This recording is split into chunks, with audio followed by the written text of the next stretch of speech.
Hey guys, what's up? It's Will and John once again with MMA Huddle as we're here to break down UFC 248, Adesanya versus Romero, Zhang Weili against Joanna and Jedrzejczyk. It's your two fights up top and a pretty soundly matched card actually. I think there's some good fights throughout.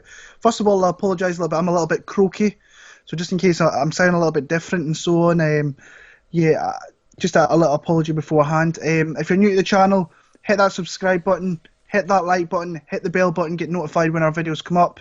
John has put out a load of interviews with UFC London fighters. He's going to have some Cage Warriors ones coming up in the next few days, or the next, whenever it'll be, probably this week, won't it, John? Yeah? I've got James Webb going out this week. Right. That's definitely going out. I'll have two more going out this week as well with Cage Warriors, and more in the future as well.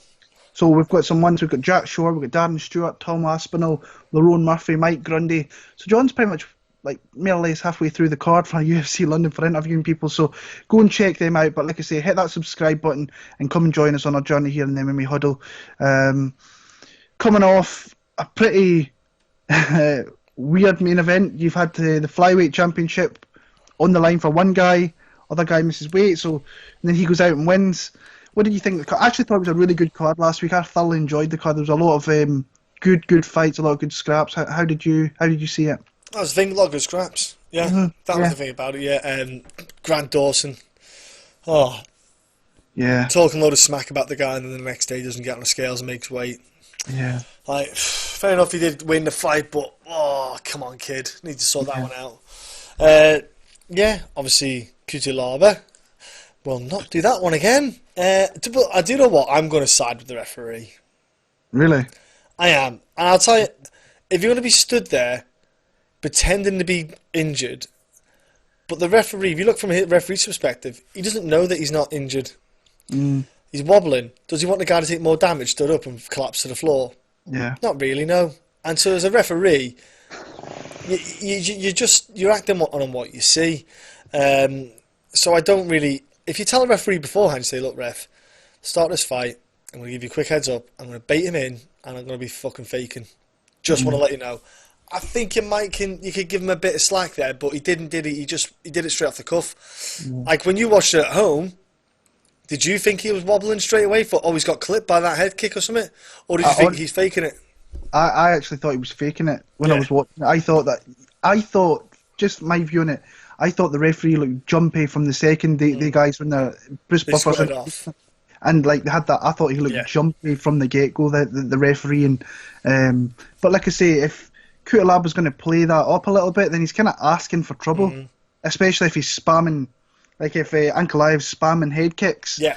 And I kind of watched it back today, and kind of slowed it down. And not many shots really hit Cutelaba, but if you go in there and you're wobbling around like that and he is spamming head kicks, then you're kind of at the mercy of the ref, and the ref made the decision to stop the fight. So I thought it was one of the worst stoppages we've ever seen, but it's like that's not my job to really it's just from what I see, I thought it was a bad stoppage. But my favourite thing of the whole fight was just Ankalaev just flipping the bird to everybody. I thought it was hilarious. I loved that. So but yeah, like I said, I enjoyed the card. I thought we obviously seen the featherweight girls and who's going to be next for Nunes and Felicia Spencer, you think so? I'd be surprised if it's Megan Anderson. Surely they can't balls that one up. If they do it, that's a bit ridiculous. If you're asking me, you've got a girl she's won her last two fights. She won.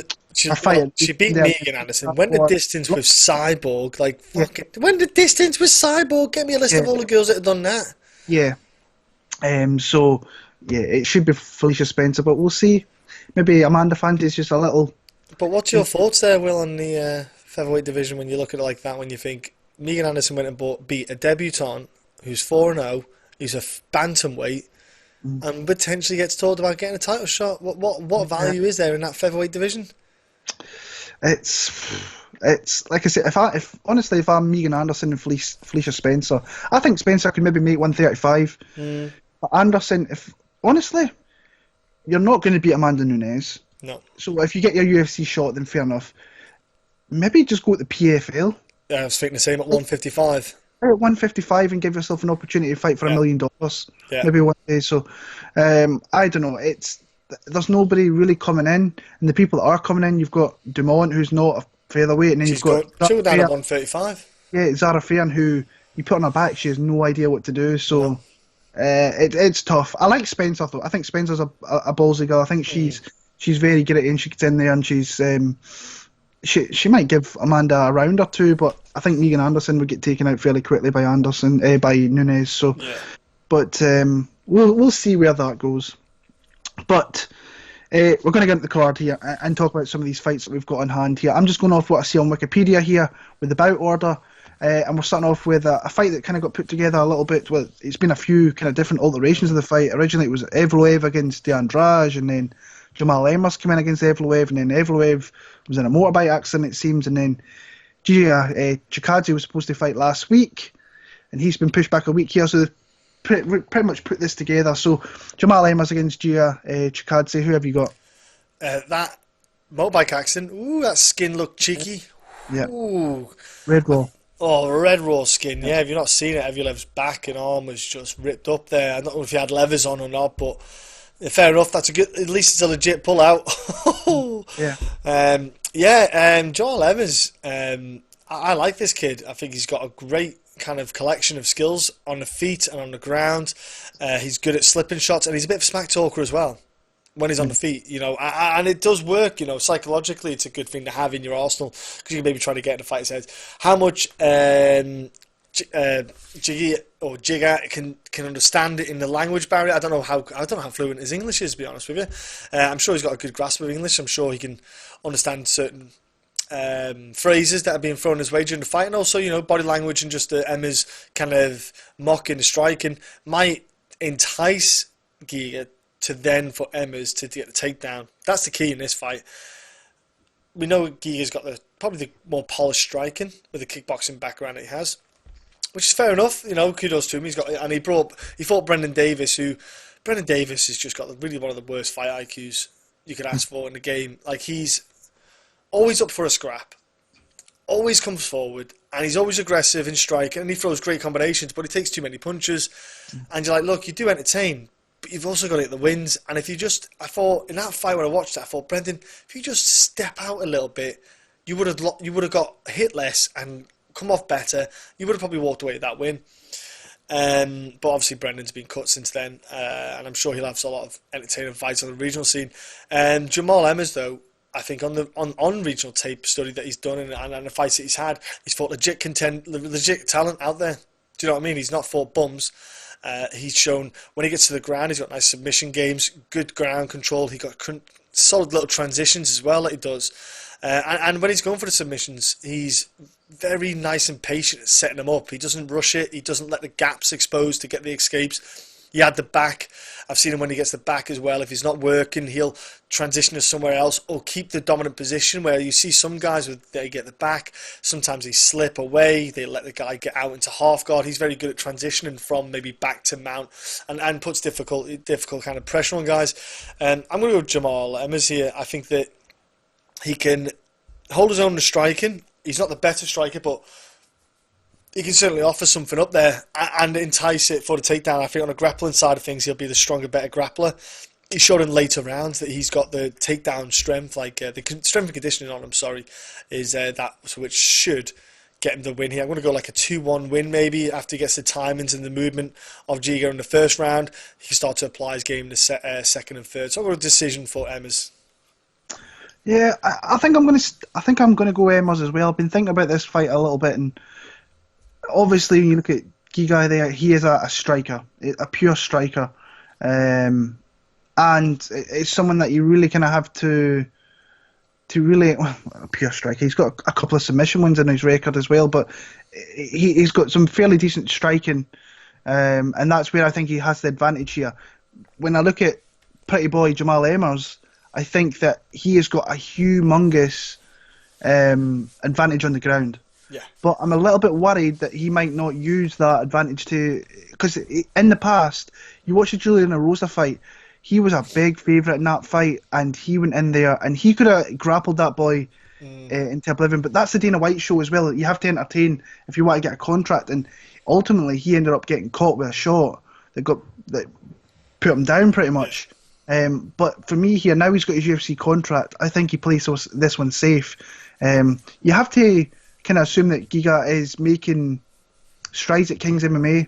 He's in the same, like, as Beneil Dariush, he's on the same card as him, so, and they've been getting ready probably around the same time frame, so you have to think his grappling's getting better slowly but surely, but I still don't think it's enough time to face someone like Jamal Emmers.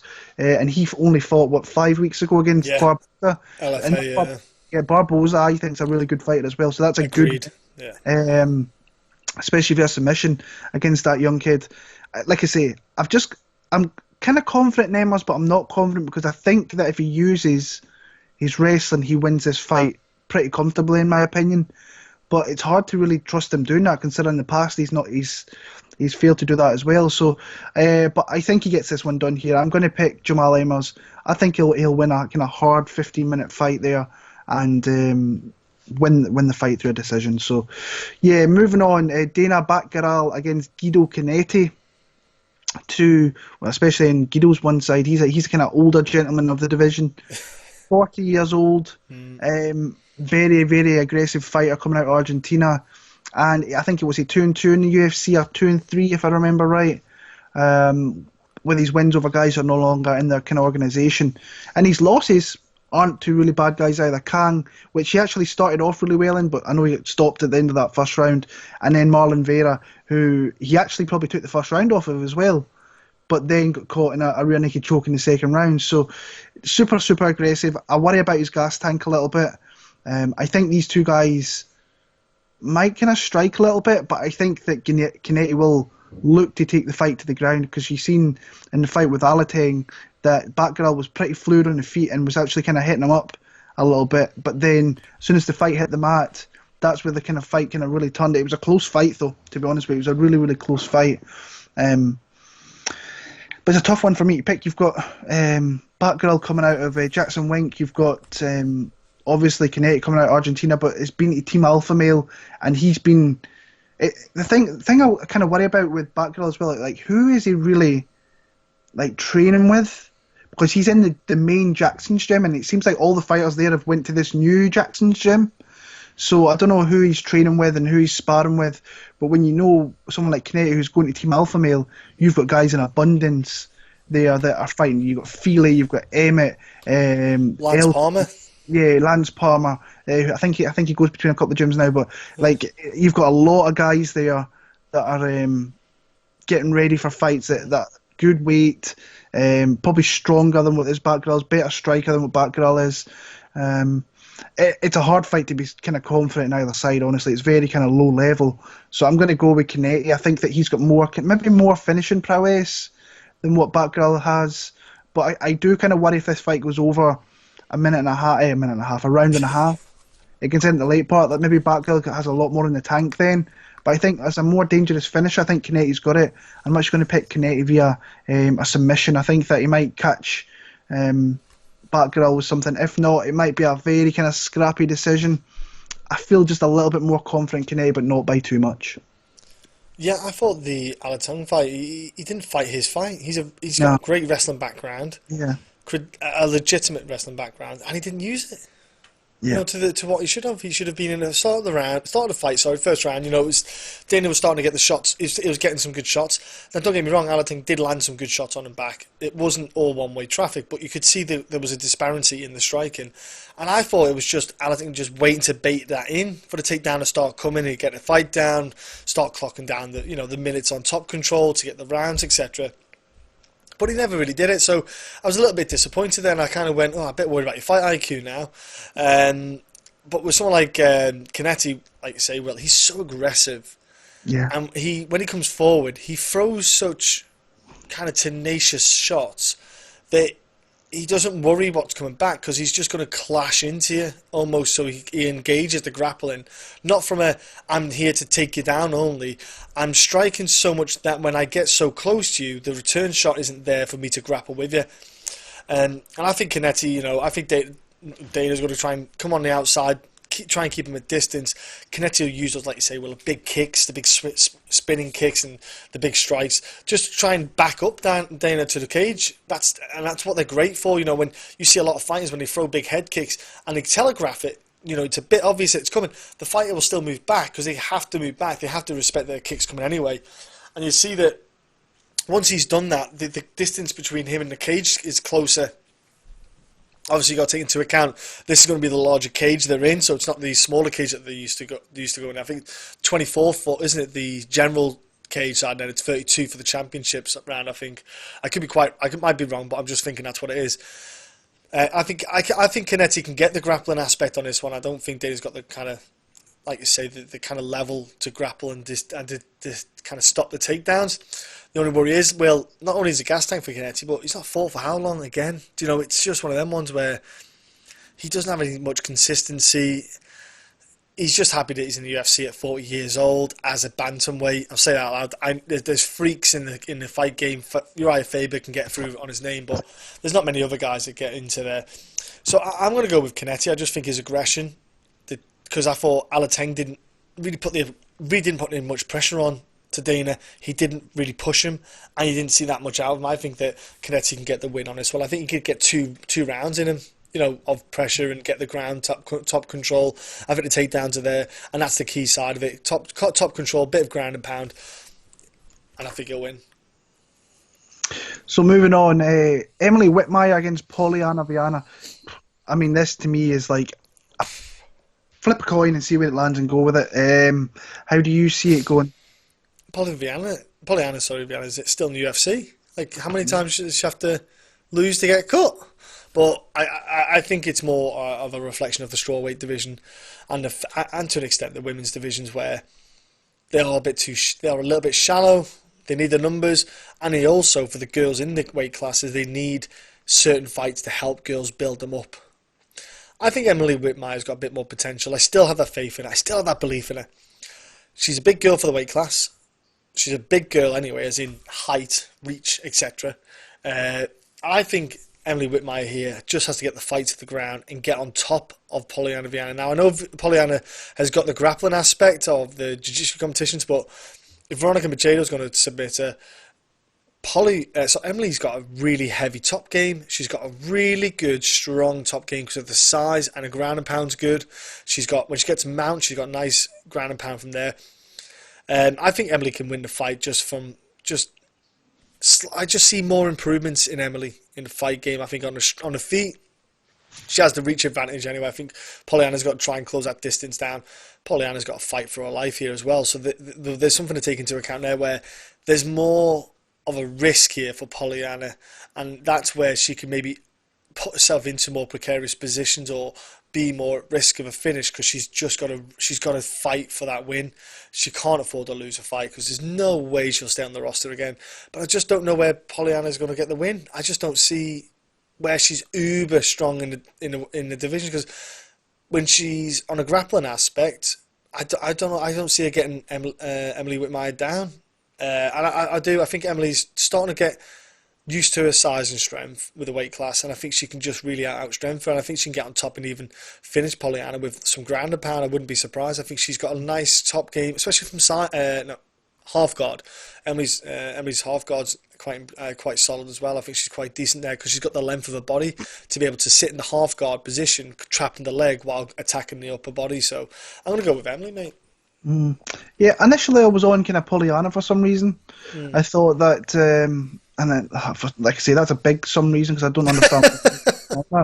And then I watched, and like I say, I'm still not really confident in either girl here. I think when you look at Emily, I mean, she's got a couple of UFC wins, but there's a couple of spots in that, like, especially in the Moyle fight, where all three judges gave the round to Jamie Moyle. Eventually, she came through there, beat Albu. Albu, really, she's an Instagram model, let's be honest there. She's a good Instagram model, let's say that. But she was kind of small for 115 as well, even though she's pretty jacked. She was a small kind of fighter for that division. And then Ribas, we've seen the last couple of fights with Ribas how good she could really become.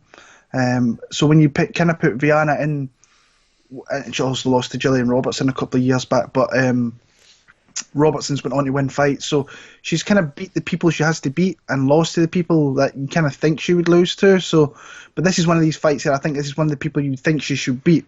Polyana, like I say, I think she is good on the ground, and I think you can write off that win over Maya Stevenson, her debut, because Maya Stevenson is Awful. On the ground. Yeah, oh my gosh, it's not great.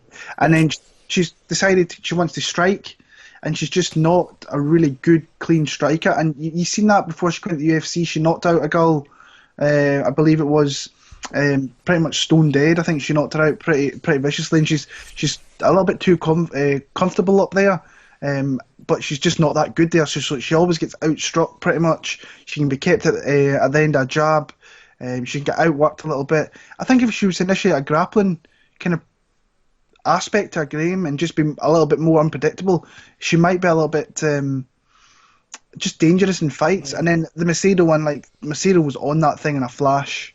So it is what it is. Like Viana went for the takedown, she got swept, reversed, and then got taken down, got submitted herself. So I'm going to go with Emily Whitmire, but like I say, I've got zero confidence in kind of either fighter here. It's a fight I'm going to sit back and watch and just see kind of how it plays out and kind of go from there. But I'll take Whitmire. I've seen a little bit more from her, let's say that, in her UFC, and she's fought tough against some better girls than what Viana has. So yeah, I'll go Emily Whitmire. She could get a stoppage. Did you say a stoppage or?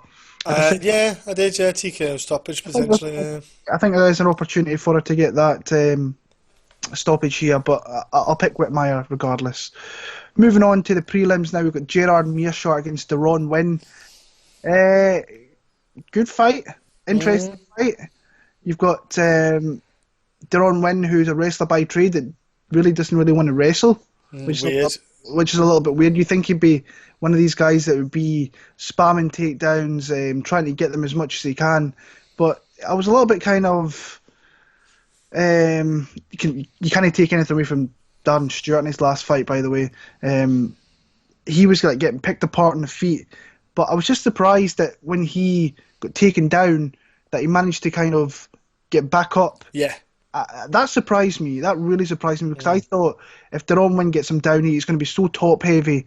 Pretty easily he got up. Yeah, he got up easily. I think he had the body lock a couple of times. Yeah. And Darren Stewart broke the body lock, which surprised me, really surprised me, considering he's like a kind of protege of DC. To me, I don't know. I'm not taking anything away from Darren Stewart because he shouldn't, because that was a really good win for him. But Deron Winn to me just didn't look on that fight. I don't know what it is, but like I say, it might be just Darren Stewart was just the better guy that night, and it turned out he got the decision. Some people were kind of crying robbery. I thought Darren Stewart won. I bet Deron Winn in that fight, but I thought Darren Stewart deserved to win that fight 100%. You didn't really see that in his UFC debut against Spicely. He wanted to strike. So he's a little dude. He's like 5'6" in the middleweight, which is just weird looking at. Anyway, lands a lot.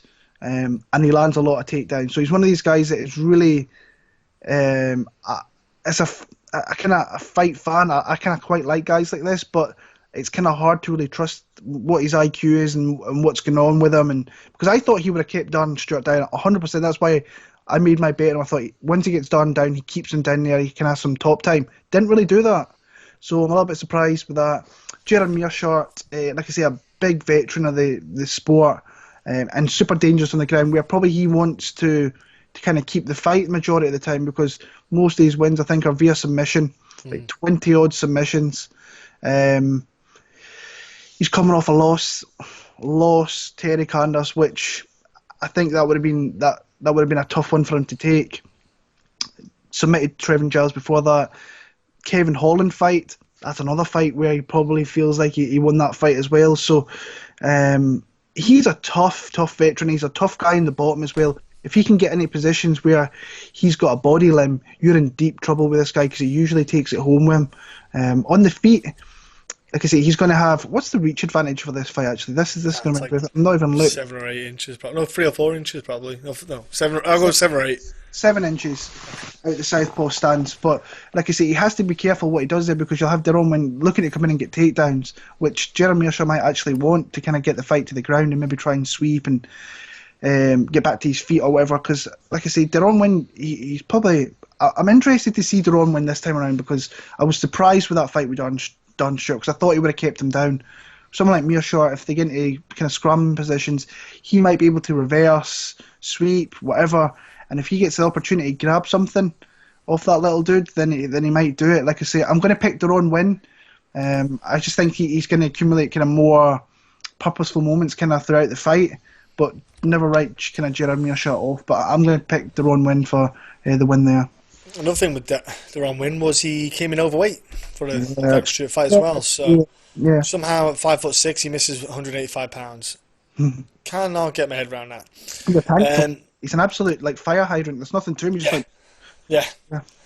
And there's also questions about maybe his gas as well, because like especially in the third round with Dariush, his takedowns were just sloppy from distance. Darren was able to snuff them out quite easily. With Gerald Meerschaert, I like Gerald Meerschaert. I think he's a good fighter. I think he's got a lovely skill set. I just feel he's too slow every time off the mark fighting. I feel he gets in the fight too slow. Like for example, like you say, bro, with the Eric Anders fight, I thought he was just slow getting into that fight. I thought Eric got ahead of the game and had a pace on him straight away. It takes a bit of time to get his head movement going. I feel he's a bit slow with kind of just reacting to the guy's fight. And Deron Winn comes in and he throws from the get-go and he throws bombs. Mate, I legit think Deron Winn's going to knock out Gerald Meerschaert, and I think he's going to do it with the overhands. You look at the overhands that he throws, he lands them, and we've seen Gerald, he can get hurt. I think, Gerald can get hurt and get knocked down, and Deron Winn can maybe stop him. I think, especially because Deron Winn isn't too bad actually with the combination of the body-head movement. He comes in and just rips the body and goes up top with the left hooks or right overhands. He charges in, but because Deron Winn has such a confidence to come forward because he's like, yeah, cool, I'll go balls deep at you because what you're going to do, take me down. All right then, well, I'm going to pop up in a second or you're not going to get the takedown. It's one or the other. Gerald will want to try and clinch, pull it down to the ground in some facet. I just think he'll have a bit of difficulty. I think if I'm Deron Winn, I'll do an Eric Spicely again, stay standing. I think Deron Winn's got a far greater chance in a fight like that just to stay standing and just just pepper punches out the whole time. And I think, I'm going to win for a stoppage here. I think he can actually stop Gerald Meerschaert because I think in the first 2 rounds, Gerald's a little bit slow off the mark. He gets hit. He's been hurt a couple of times. He got hurt in the Spicely. Oh no, was it? No, it was the Eric Anders fight, wasn't it? Didn't Gerald Meerschaert get dropped at the end of the round or something? First. Oh yeah, I believe so. Yeah, Yeah, it was one of those fights. So, yeah, I'm going to go with Winn. I think he can actually stop Gerald Meerschaert. Even though I love Gerald Meerschaert, don't get me wrong, I've got nothing against the kid, but I think Winn can actually stop the fight, yeah. So, moving on, middleweight division, staying in the middleweight division. Rodolfo Vieira against Saparbek, Safarov. I'm really looking forward to seeing Vieira again, but how do you see this fight going down? Well, Safarov is coming down to middleweight from light heavyweight, and to be honest with you, he didn't look too much of like an overweight light heavyweight, if that makes sense. He didn't look like he had a load of excess to cut off to get down to light heavyweight. When you see guys and they just kind of balloon up a bit, he didn't look too much like that. So I don't know how much he's going to cut down to get to 185. I am interested to see that. Rodolfo is jacked for that weight class. He is a freak of nature, that guy. And you can see his forearms are almost as big as his biceps and triceps because that freaky grappling jiu-jitsu grip. He's one of the men, he grabs your wrist. Like Nogueira, like people talk about Nogueira back in the day when he grabbed your wrist, you just went, I can't even get my wrist back. I get the feeling Vieira's like that. When he gets a grip of you, you just sit there and think, what is holding on to me right now? Safarov, though, to his credit, he's not a bad fighter at all. He's got nice output, good combinations. He's shown some some grappling aspects when he gets fights to the ground. He's good at staying on top for a while. He gets good top time. He does throw ground and pound. He can show good moments. Obviously, in this fight, if you're Safarov, you don't want to go to the fight. You don't want to go to the ground. You don't even want top position with Vieira because Vieira's just going to go, cool, if I can't get your leg, I'll go for your neck with a triangle. If I can't get the triangle, I'll go for your leg and I'll go for your knee or a heel. Vieira's just got that kind of lovely transition. If you look at his grappling competitions, he's got a lovely smooth transition between each submission because he's such a high bloody level. That's why I think this is kind of ideal for Rodolfo kind of fight, really. I think Sharapov coming down a weight class, you can take advantage of that. You see how the weight cut takes him, see how it hits him, come hard with a bit of pressure, put a good output in the first round. I'm going to go for submission with Vieira. I just think he just has to get hold of you, and it's a nightmare. He's just an absolute tank of a man, and he's actually not bad at striking. He's got a lovely jab on him. He's very good, and what it does is that lures guys in. He's put the time and effort in his striking to realise, if I can bait you with the strikes, I can bait you with the grappling. And that's what he does. He's got a good output, nice little jab in, nice jab right straight, all that good stuff. I think he's not too bad on the feet. I think he's got a good little collection of skills.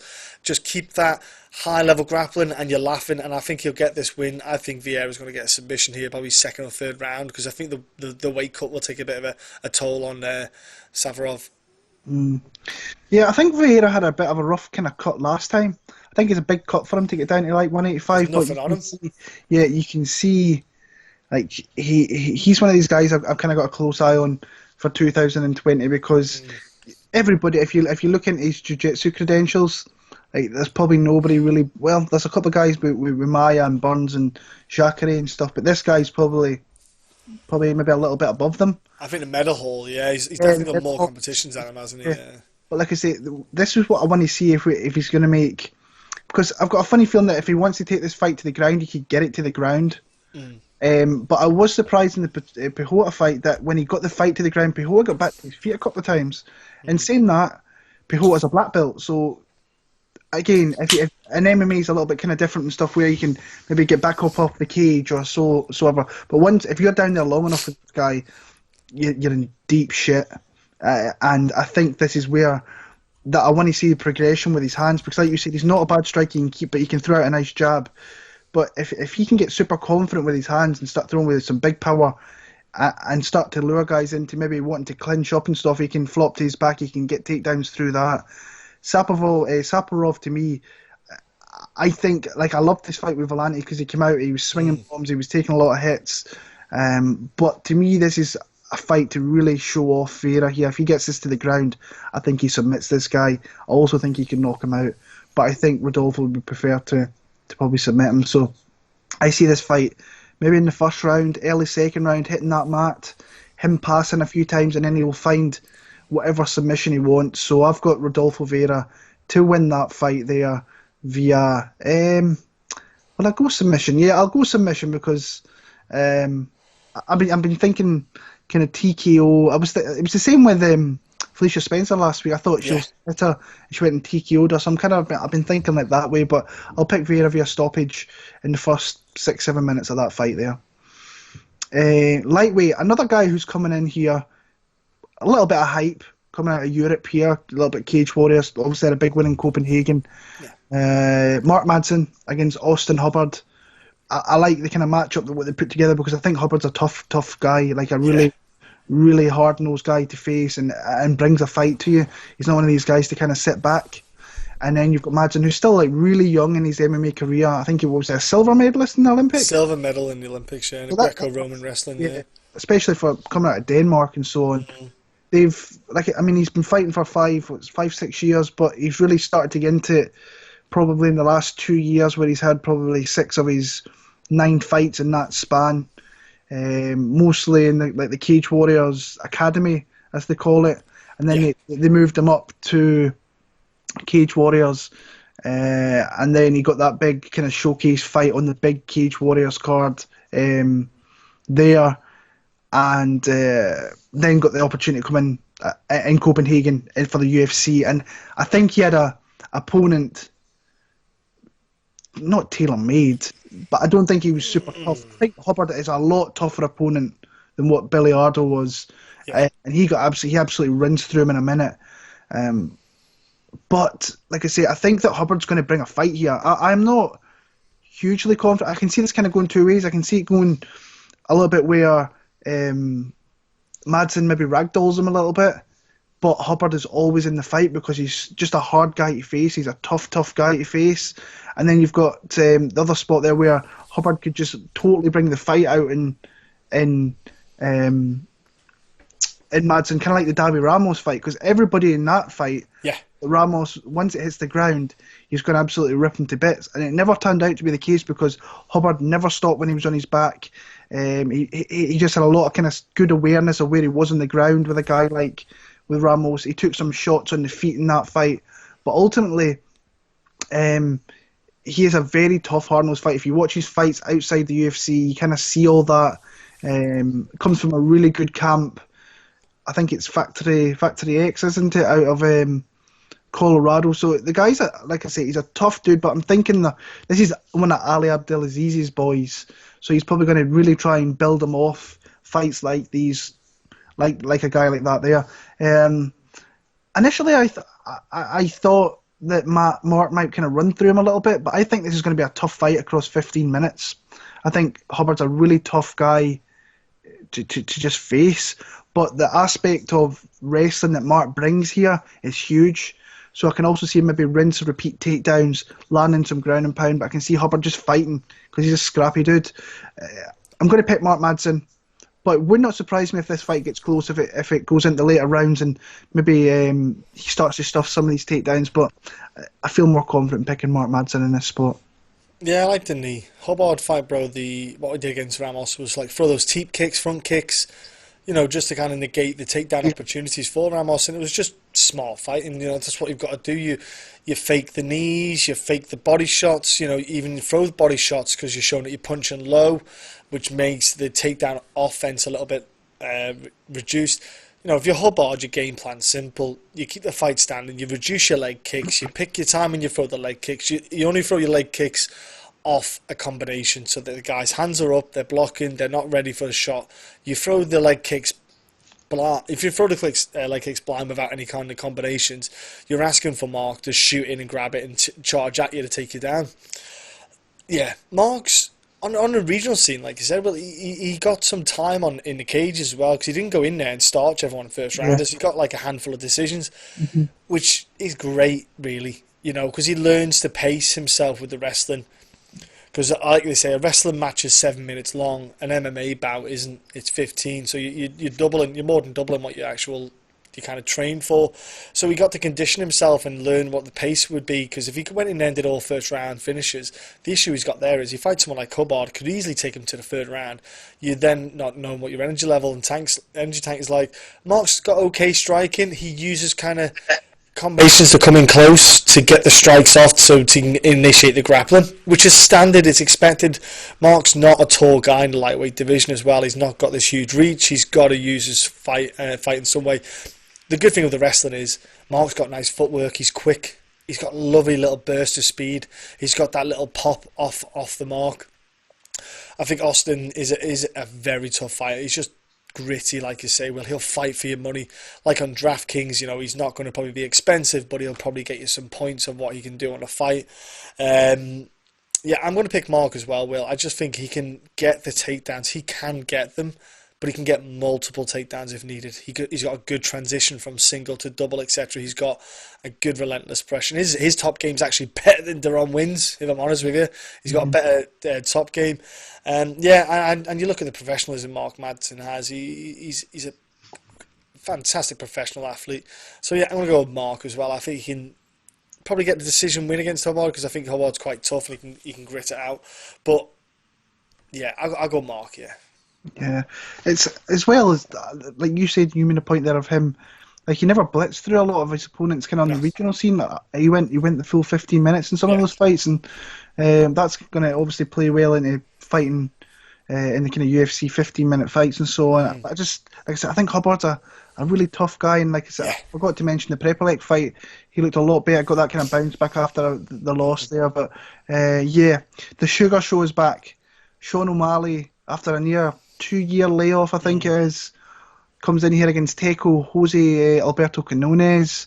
A really good scrap. I think it's a good comeback fight for O'Malley, but a tough one because I think Teco is he's not an easy guy to face, but he's one of these guys now that seems to be kind of getting fed to the young wolves of the division because they had Nathaniel Wood in London. So yeah, it's a tough fight. How do you see it going?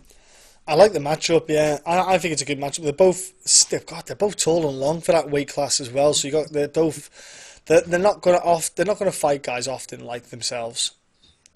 In the physical kind of side of things, they're both long. The footwork is very different between the two of them. Quinones likes to bounce on his feet, almost similar to like when BJ Penn. Remember when BJ Penn did that against Frankie? That weird stance. It's so similar to that, isn't it? What Quinones does. It's unorthodox, but it works for him. He gets a lot of shots off. He gets some good shots in. He has dropped a couple of his guys with his punches that he does in that weight class. So it's clearly what he's doing. It's an unorthodox way of kind of striking. So it kind of puts guys off because they can't read the rhythm. They can't read the measure of punches. So they get a bit caught. Sean O'Malley, obviously, like you said, well, with the layoff, not helping himself, having a bit of the marijuana and getting caught. You should know the rules and where you stand with them and when you can have it and when you can't. So it is a silly one. Do you know what I mean? He was just an absolute plonk. And then he's coming back. He did a grappling. Wasn't he in that quintet grappling thing? He did. Yeah. So he got some kind of activities in there. Do you know what? He's got heart gold. And he won that I don't know, Fortnite competition thing or became whatever it was. And he gave the money somewhere to I think it was charity or something. Yeah. So. You know, he's a sweetheart in that way, and he's a very smart man doing stuff like that because it gets the public eye on him, but in a good reflection, so it kind of negates the past. But Sean O'Malley, he is just a fascinating kind of character, isn't he? Because he has a plethora of different strikes. He's aggressive, comes forward. You look at the Sukhatov fight when he hurt his foot, and he was able to manage the fight and get through it because of someone's shockingly poor fight IQ. I'm going to pick Sean O'Malley because obviously he's been off for 2 years, but it's not like he's been sitting on his backside playing Fortnite all the time. He's obviously trained and been developing and grown. So I think we'll see a lot more out of him, and we'll see a bit more of a mature version of Sean O'Malley. He's got to catch up on himself after being out for so long.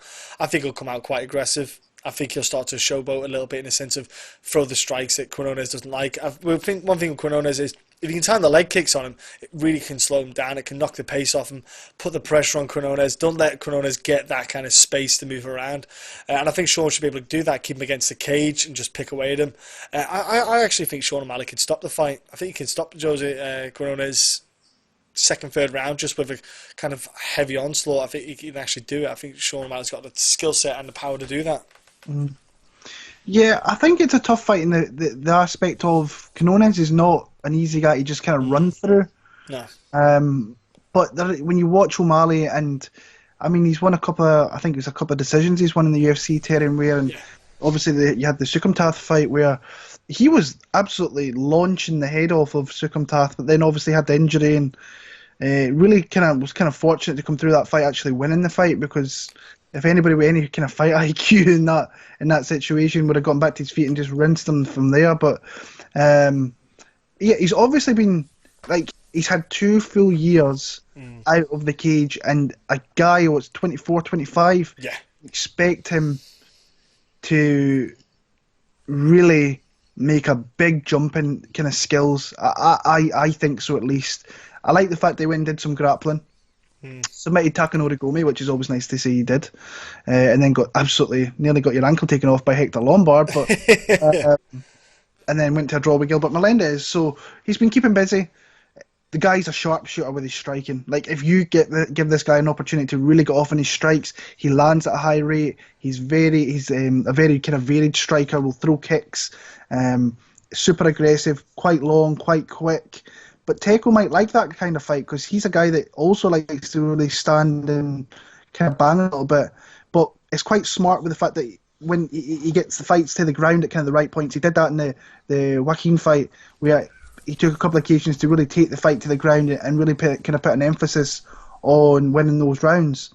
And like I say, he was on a good run before that. Ishihara, Rivas, Gomez, I think, was another one of these guys. And he can pop out a long jab as well. He's definitely not as technical or as quick as what O'Malley is. But I'm interested to see Sean and C, because 2 years out is rusty regardless. But you have to think he's made improvements in that point, in that time. And he's a guy with a super kind of high output. But Teko's a tough guy to face. But I like O'Malley. I'd be interested to see if this fight goes to the ground, because you've seen how quick Nathaniel Wood kind of really jumped on the back of Quinones. I don't know whether O'Malley's as good as maybe what Wood is at this point. I don't know. But I'm interested to see. I think this is... I'm just trying to think whether he gets a finish. I don't think he does. I think Quinones is a little bit kind of scrappy that way. So I'll go Sean O'Malley via decision. Probably a pretty dominant decision, but Teko will always be in the fight because Yeah, I just think he will always be in the fight because he's a tough fighter to face. So O'Malley for the win there. Moving on into the main card now, you've got the Cowboy, Alex Oliveira against Max Griffin. I've struggled with this one. Yeah. Because if you'd asked me 18 months ago regarding this fight, I would probably been pretty heavy on the side of Alex Oliveira. But that it's kind of tightened up a little bit because Oliveira to me is completely, he's just kind of lost everything a little bit. I think he's had a load of shit outside the cage that he's been doing, which he shouldn't be doing. But ever since that Pedro Soli knockout, I mean, he got subbed by Gunnar Nelson, started that fight off all right, and then... Which is fair enough. Yeah. Subbed by Gunnar. Yeah, but then caught an absolute... I think he caught an elbow, did he not? Yeah, blood up. So yeah. And then, I was surprised when he lost to Mike Perry. I thought he could grapple with Mike Perry in that one there and be pretty dominant with him on the ground, but it didn't really kind of play out that way. So it was a little bit... It's just where he's at in his career, because he must know now that he's not going to get another opportunity in the UFC if he loses this one.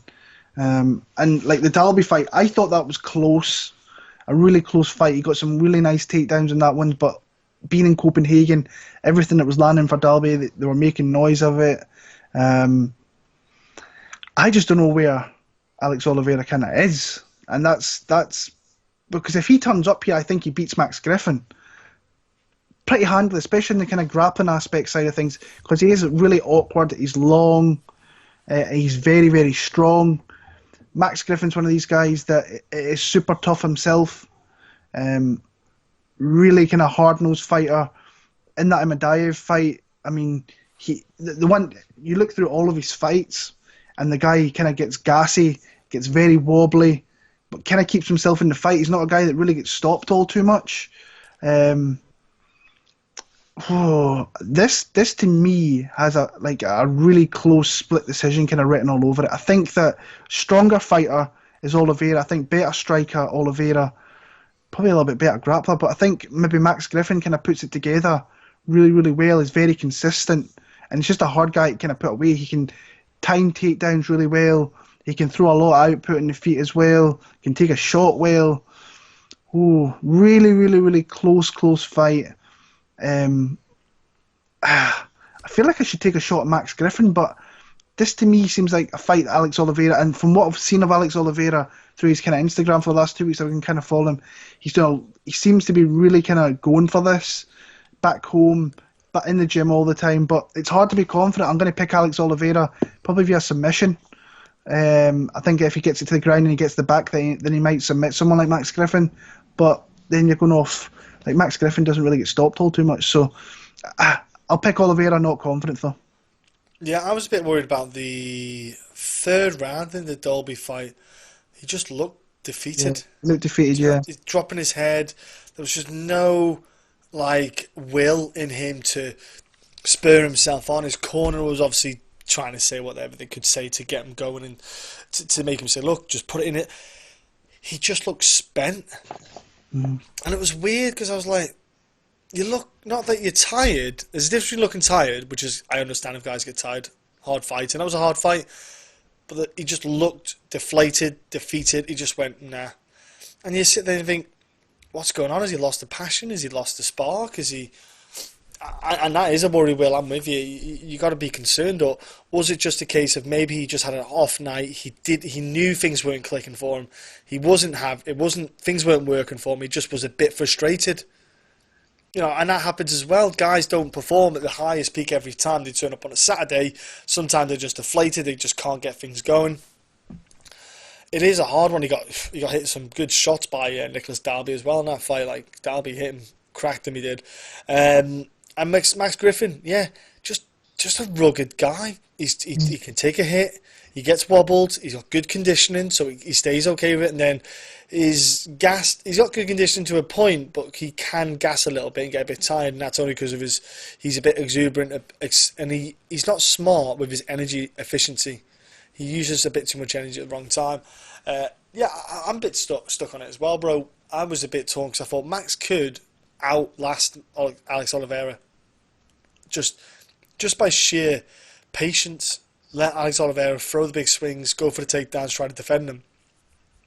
I'd probably go for Alex Oliveira just because of the level of guys that they've both fought. I'd say Alex has fought the greater quality, the higher quality, and probably be able to, or should be able to handle someone like Max Griffin coming towards him and handle the kind of offense that Max can push at him. I'm going for a tight decision, but I want to see. I'll probably get a better gauge in the if it goes past the first round of Alex Oliveira sat on a stool, seeing what his body language is like, seeing what his mind is like in that fight, and you get a better idea then of who he is and where he's at in this weight class. Because maybe he just feels like, if I'm not able to put these guys away, I can't get a title. What's the point in being here? But you never know what his mindset is. Yeah, so moving on, welterweight division, staying in that division, we've got Neil Magny, who makes his return after a pretty long time out himself against the kind of Chinese berserker and Jingliang here. Good fight. I'm looking forward to seeing Jingliang. I've always been a big fan of this guy, and Magny's been one of the kind of guys throughout the years really probably push himself further than I ever thought he would ever go. Yeah. So how do you see that one playing out? Yeah, Magny was out because he got popped for some weird, kind of anabolic sort of tiny weird thing. It was just a stupid thing he got popped for, and it was like, I don't even think it was of value to even quantify as a performance, but whatever, it's USADA, let's just get past him. Neil Magny last fight he had was a Ponzinibbio fight, wasn't it? Ponzinibbio, sorry. Which was, do you know what? He wasn't doing too bad in that fight. He landed some good shots.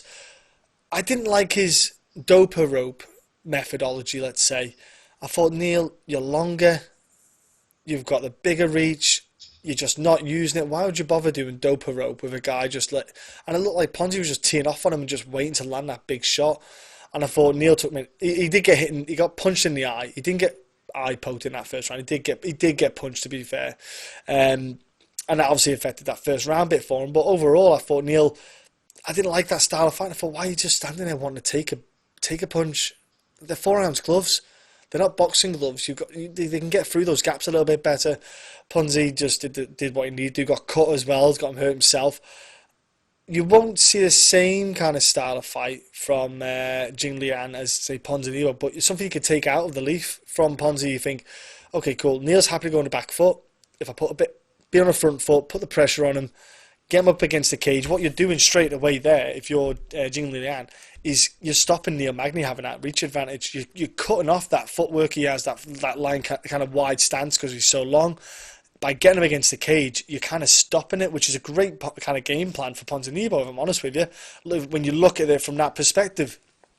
Neil Magny, for me, he's just, like you say, well, surprisingly durable, surprisingly he puts on good performances.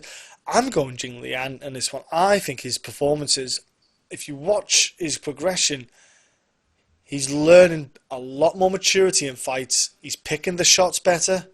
He's not wasting shots. He's not getting bit. He's not getting kind of sucked into brawls. The way he's fighting now is a lot more patient. And it's a lot more controlled. And obviously, I think is it ATT he's been going to? Or was it? Am I getting the wrong gym he's been at? Who's that? Li Jingliang? Yeah. Oh, I've no idea.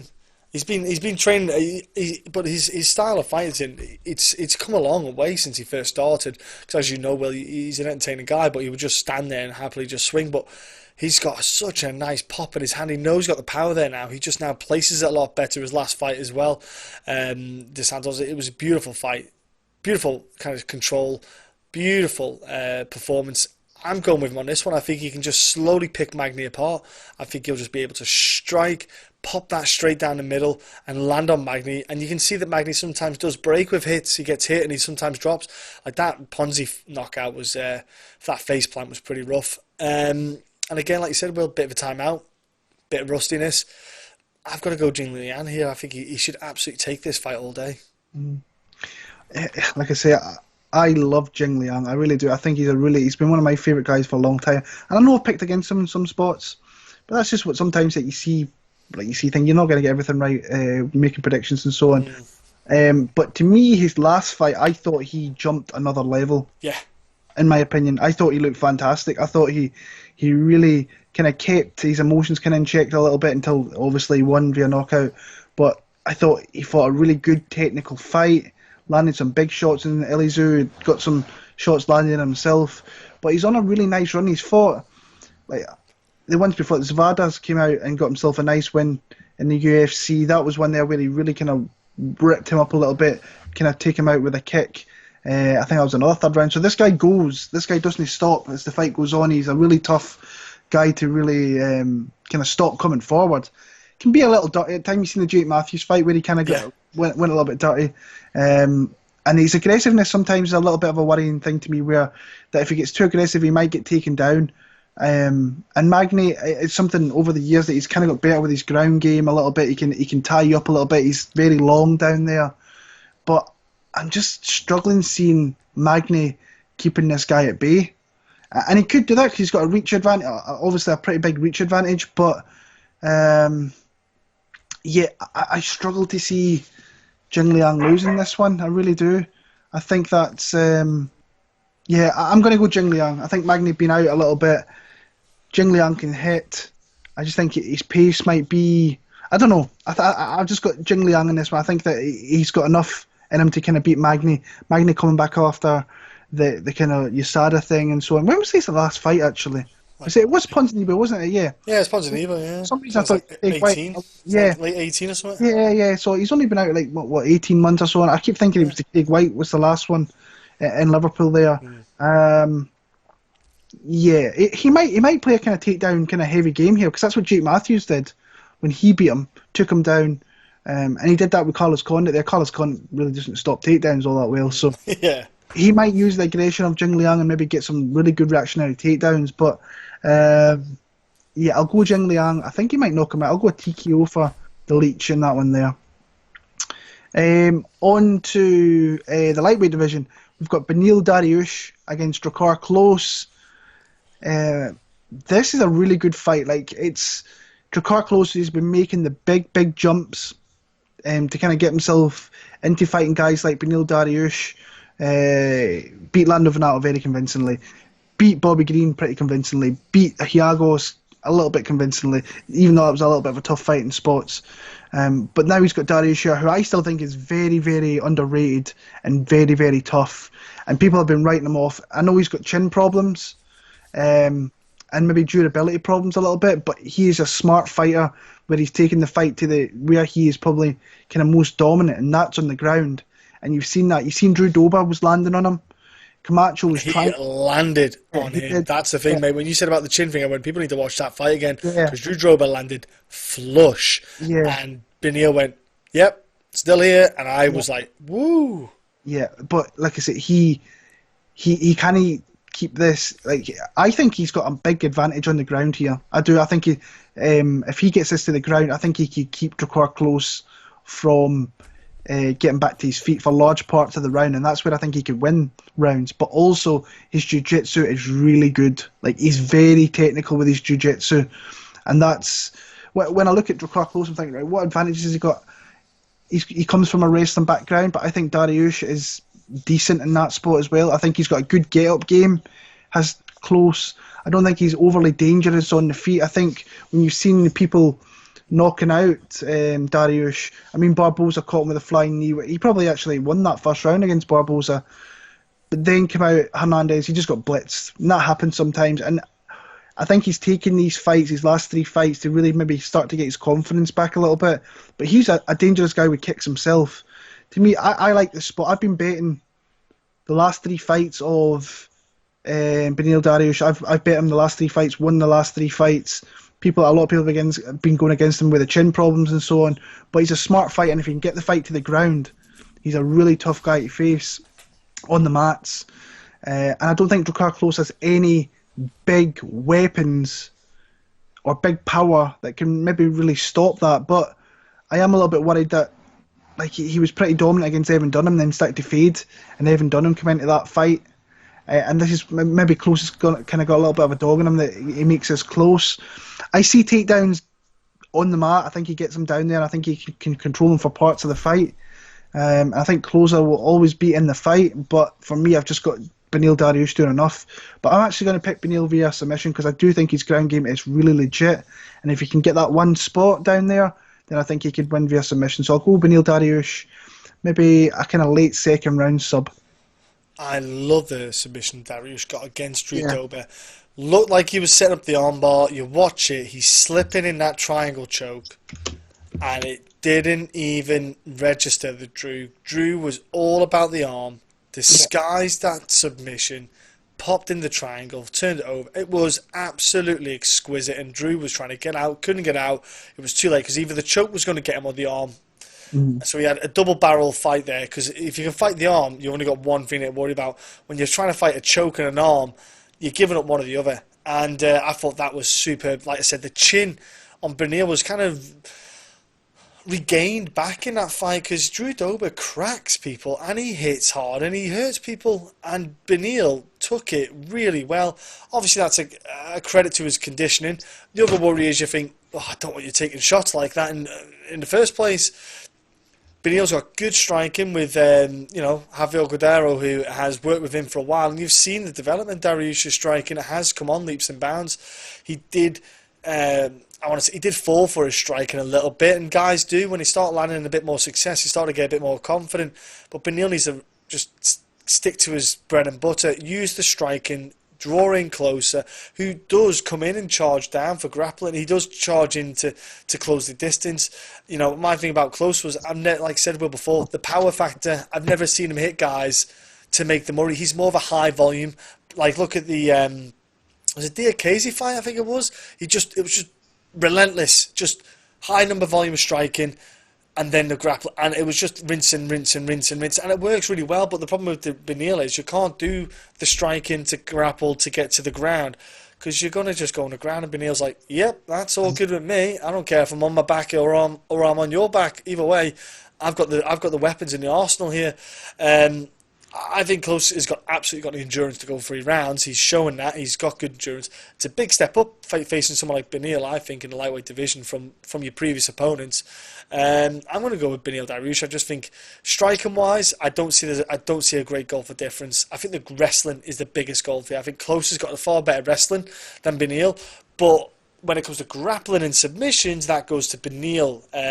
I think Beneil Dariush can actually provoke Klose to go for the shot with the striking side of things. If he's having the greatest success, it might frustrate Drakkar Klose to go for the takedown. I'm going to go with Beneil for a win here. I think he can do it. I think his chin's golden, uber amount of confidence in him. He should be golden in this fight. Yeah. So moving on here, 2 big fights here. Zhang. Yeah, this is they're just interesting fights. Zhang Weili defends a UFC strawweight title for the first time, and she faces off against the kind of queen of the division at one point, Joanna Jedrzejczyk. Just Weili Zhang's kind of rise kind of in the UFC and where she's at now, to Joanna's kind of, she had the title, she defended the title, she lost the title, looked like she was kind of done a little bit, and it looks like she's starting to kind of rebound. And it looks like she's kind of, from what I've been kind of reading and seeing, it, she's got the toxic people kind of out of her life, and she's starting to make those kind of strides and gains again, and she's got herself an opportunity here in facing Weili Zhang. How do you see this one going? Because I think it's a really interesting style matchup. It's amazing fight. It really is. It is huge. Do you know what? I am a little bit torn on it, because I've got a soft spot for JJ, who hasn't. Queen of violence. Look, the way she came in, absolutely terrorised people, messed them up and dismantled human beings. I'll forever be grateful for what she's done, because she provided some excellent entertainment. And to be fair, she put that strawweight on the map. She made that strawweight what it is. She put the eyes on it. Like I said, she got rid of the toxic people. She kind of fell into that Ronda Rousey kind of position before, where Ronda had all the yes people and not the people she needed around her. And obviously, it didn't go well for stroppy pants Ronda Rousey, who can't take it on the chin. Well, she can. She's taking one of Holly Holm's feet on the chin. But, man, I'm just curious to see what Joanna's going to do. Because you've got a girl in Zhang, she's on a 20-fight win streak. So her first loss was a debut. 20-fight win streak. The girl fights regular. She's got a good uber amount of confidence. The girl has pop in those hands. Obviously, Jessica Andrade is just a wrecking ball that comes forward and just throws, and she got caught. It was like a perfect storm, really, for her to win the belt in China. It was just all accumulation. Obviously, you and I were a bit surprised that she got the win of a 4-0 in the UFC. You know, he does surprise you when someone came in that quick and just kind of took the division by storm. I'm a bit worried for JJ in this fight.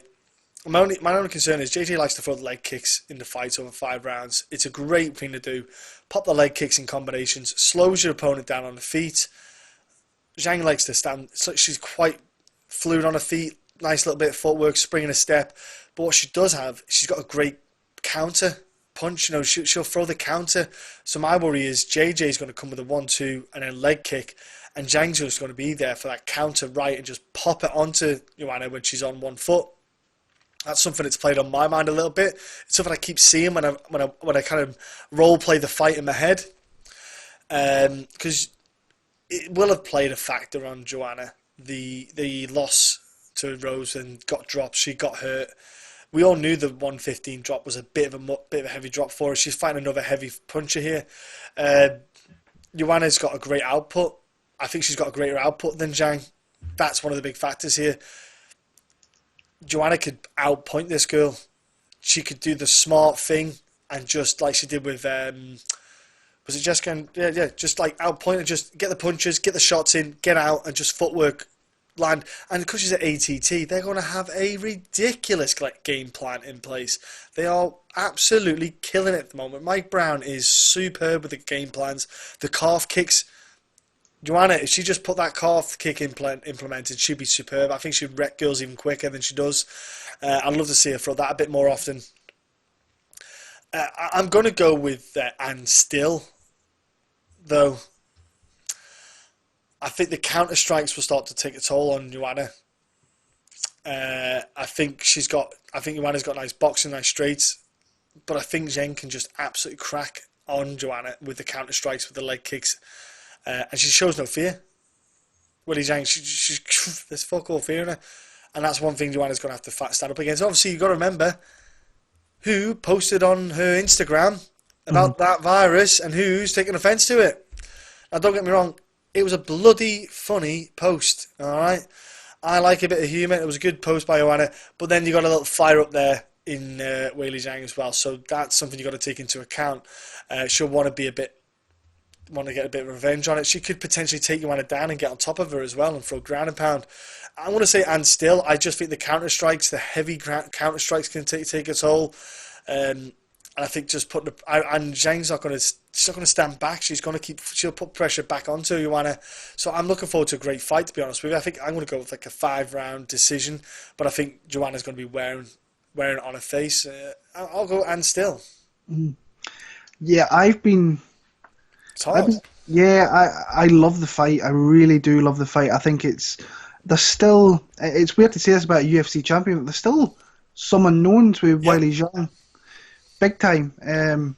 Because like I say, she had obviously a stint in the UFC where she came in, and a Daniel Taylor fight. I was not impressed with that fight. I thought that Daniel Taylor in herself's a hard fighter to really face because she doesn't really want to engage. So she was always kind of cutting off the cage and trying to kind of track down kind of Daniel Taylor. And she got hit with a few shots in that one. I mean, at the end of those rounds, she kind of got... I don't want to say it's wobbled. The commentators were kind of making out that she was wobbled. And she was hit with a good shot, but she was never wobbled where she looked kind of hurt. But what she does do is when she comes forward and throws those combinations, you can see the power and the physicality that she has with her strikes, and the way she kind of throws them. And even with her takedowns, you've seen that in the Tisha Torres fight, where if she gets a hold of you and she starts to fling you about, you're in deep, deep trouble. We've obviously seen the armbar finish of Aguilar. She's got sub skills. So when you look at the Jessica Andrade fight, Jessica Andrade, in my opinion, I don't understand why she came forward so and just ate that elbow. Like, that's Jessica Andrade, I know that, but sit back, at least play away kind of into the fight. She kind of played right into Zhang there, caught a massive elbow, and then Zhang just absolutely ripped her apart. And you can see where she's got massive advantages in this fight. Power, physicality. She is a far bigger, stronger fighter is what I'm trying to say. She looks a far stronger fighter in the clinch. I think it's a Sanda background she's got, so she's very... It was interesting watching the Countdown show today, seeing some different things that she does, some of the combinations that she's got. I was like, woof, that girl's got some fire in those shots. But there's still some big question marks, in my opinion. She's never been 5 rounds. Where you've got someone like Joanna, who is the queen at going 5 rounds in technical battles. Yeah. She can... The thing is with Joanna as well, she can keep a distance...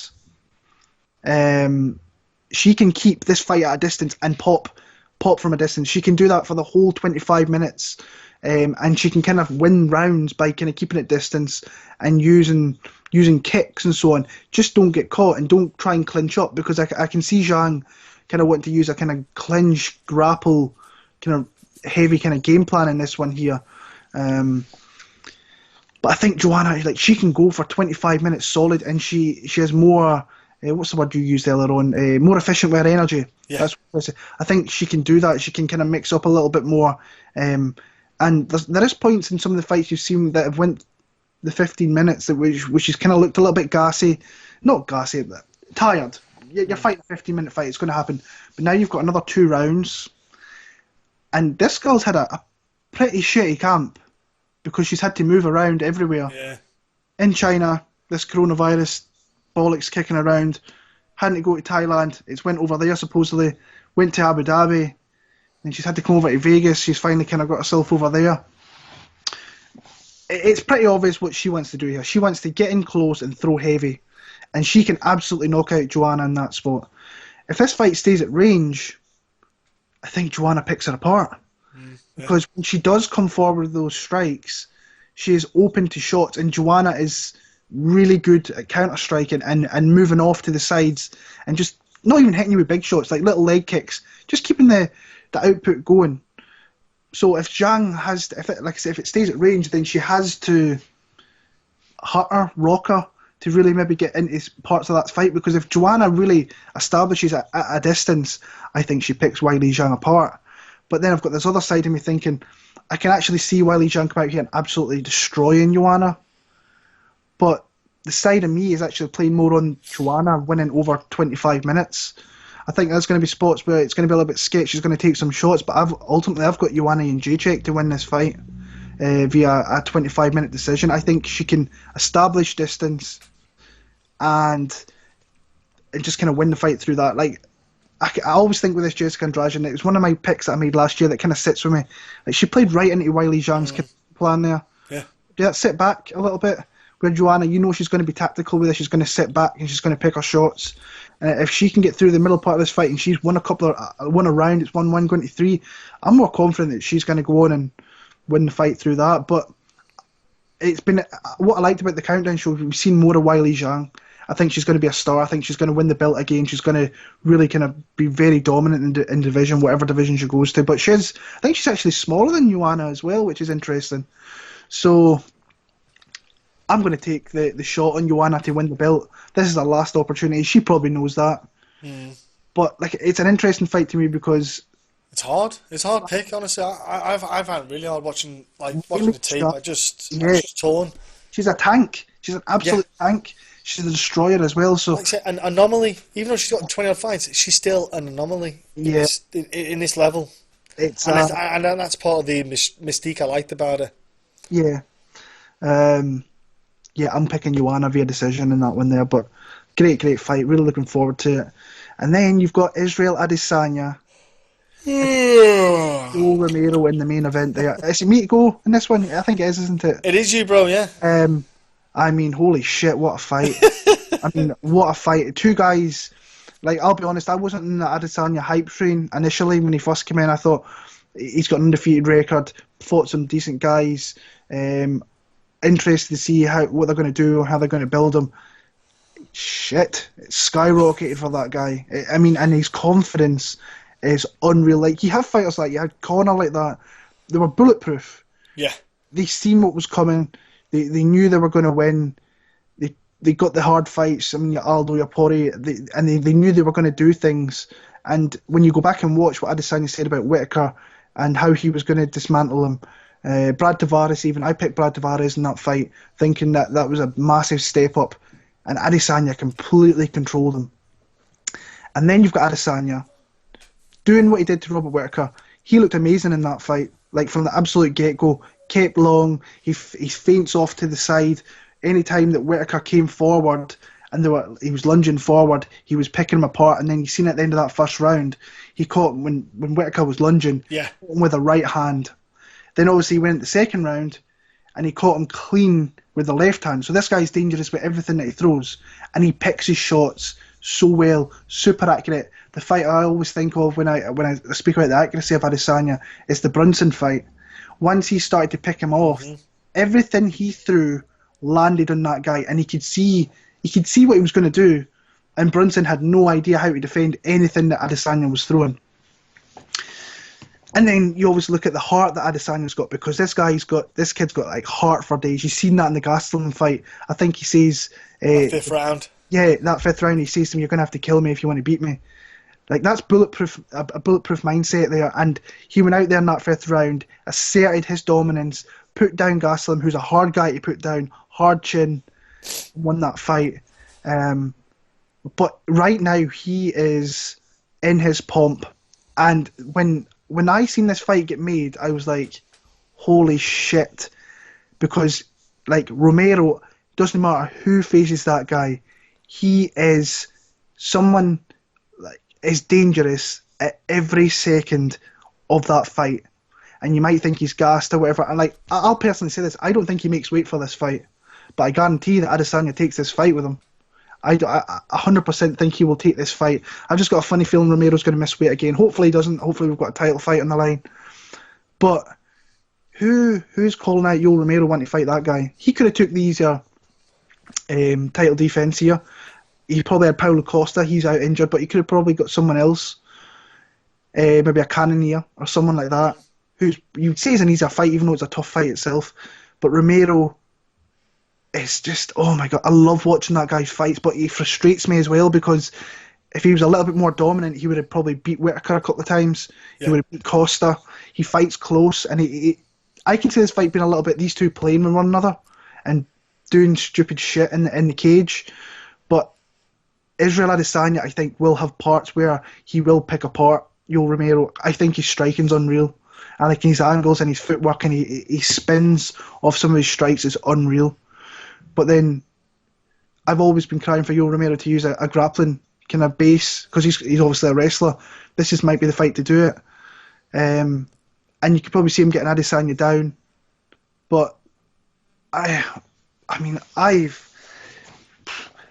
people are super confident in Izzy in this spot, and I'm confident to an extent, but I don't understand how you could lay money against Yoel Romero and be like super confident in what the odds are for Adesanya. I know Adesanya, like right now, he looks bulletproof, he looks untouchable, but in my opinion, this is the toughest fight that he probably will ever face in this division, in my opinion. And I know he's got Paulo Costa probably waiting, and he's kind of a similar type to what Romero is. He's strong, throws with a lot of kind of dangerous intentions and so on. But Adesanya's style, to me, looks flawless right now. He looks like he's in his prime, probably the best way to put it.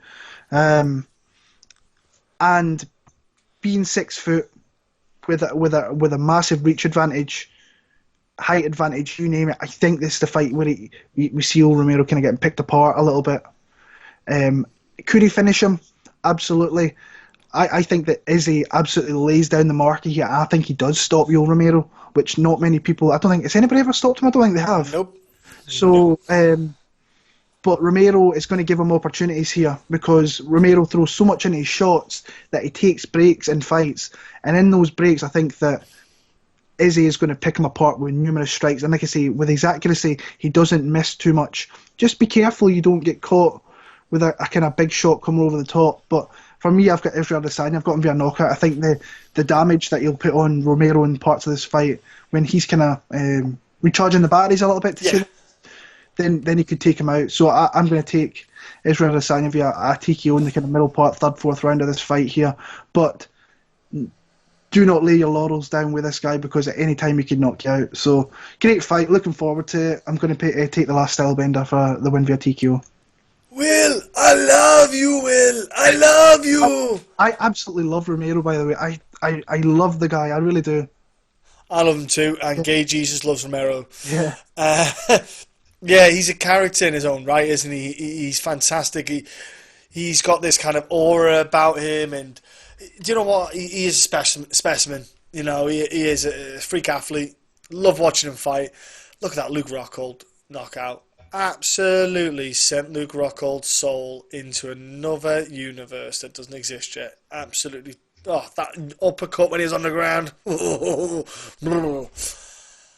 He is just an explosive man as well. He's just so patient, calm. He just marks the timings. Like, look at the Chris Weidman one as well. Do you know what I mean with that? He picks times, but the problem you got with Israel Adesanya is, like I said, well, Yoel will have that recharge. He'll have that moment where Izzy can just pop out the punches. You can pop out the jabs, so you don't give that moment to recharge and reset. And Izzy's shown some good takedown defense. Now, I know Yoel Romero's a different kettle of fish when it comes to the grappling aspect, but Yoel Romero doing 5 rounds of grappling, even that's hard work for anybody. You know, it's not easy. Especially when they start sweating, it's a lot harder to hold the opponent down. It's harder to keep on top of him. But look at the rise of Israel Adesanya. It's been absolutely insane. He got that sports personality of the New Zealand or whatever it was, or did the massive speech.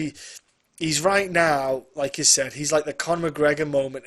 Everything's just clicking. He's got everything about him. The talk, the walk, the look.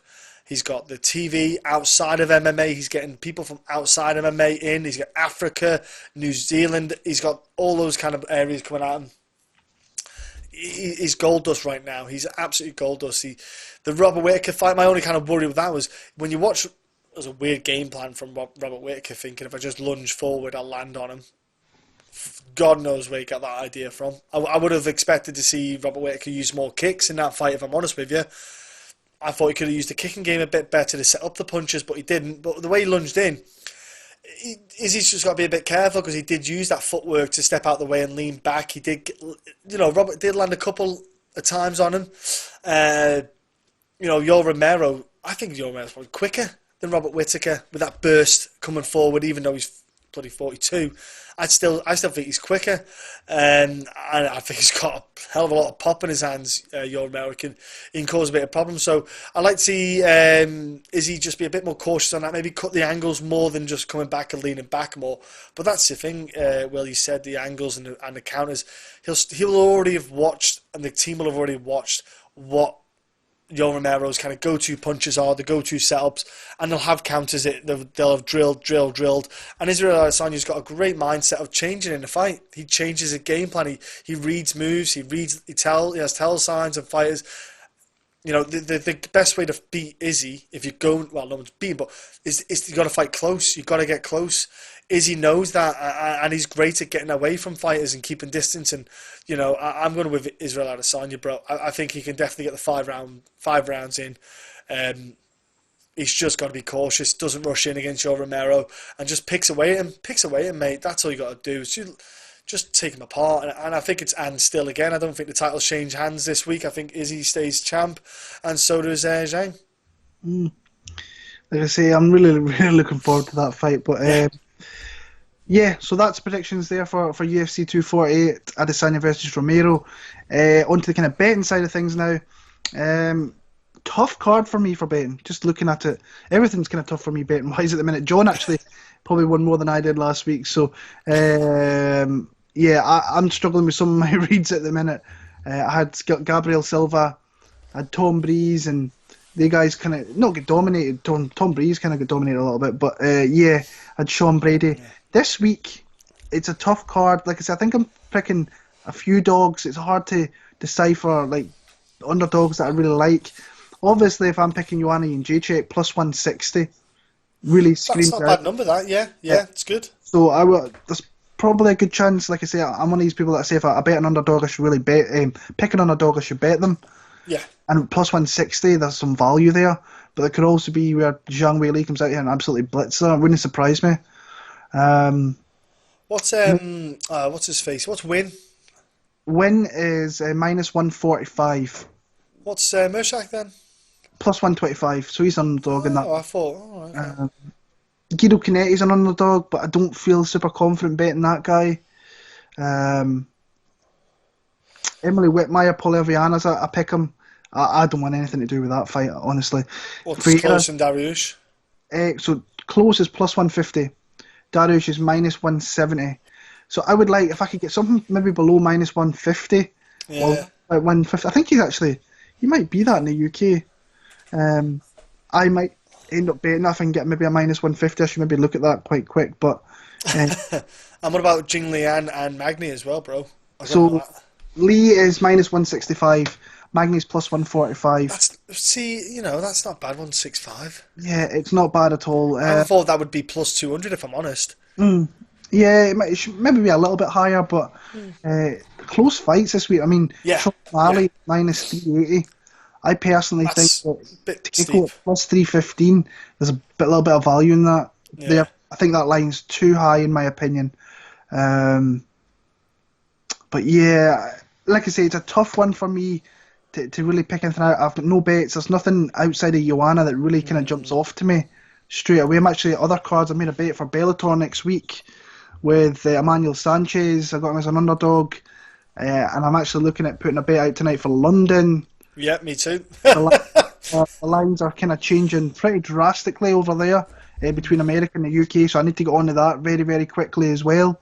So, like I say, maybe there's a couple of parlays in there that you could maybe... Or prop bets, maybe? Like plus X amount, plus rounds, like plus over so many rounds or something like that, maybe on stuff. You could do... There's maybe a couple of parlays you could put in there, maybe Mark Madsen. Even though he's got a tough fight, you put Mark Madsen with maybe a... Or... I don't know, it's tough. Maybe an over 1.5 of Deron Winn Meerschaert, something like that. But it's to me, it doesn't look a great betting card. But yeah, we'll see how it plays out. I'll maybe have a couple of bets by the end of the week there. So yeah, that's our picks, guys, for UFC 248. We're back next week for the Brasilia card, which I think is a really good card. Obviously, sick. Charles Oliveira, Kevin Lee's our main event. Great main event. Looking forward to that. And then we're on to London for Woodley against Leon Edwards. So, yeah, until next week, guys, hit that subscribe button, hit that like button, drop your comments down below with who you have winning the fights this weekend. And until next week, guys, all the very, very best and enjoy UFC 248 when it comes around this weekend.